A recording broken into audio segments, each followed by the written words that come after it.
Joo, tätä päivää koristaa tuolla Astro-kalenterissa paljon mukavampi viesti kuin tuo eilinen katastrofipäivä, josta nyt ei tullut sen isompaa katastrofia kumminkaan, pieni lommo auton peräkulmaan.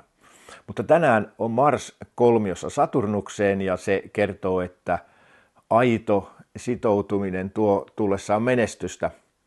Eli niin kuin tässä hetkessä on sellainen onnistumisen fiilis ja tapahtuu kivoja asioita, jotka vahvistaa rakenteita entisestään. Ja nyt on sellainen tunnelma, että meillä on täällä Astrossa menossa aika isoja, hienoja juttuja, jotka luo semmoista uudenlaista innostusta tähän tekemiseen.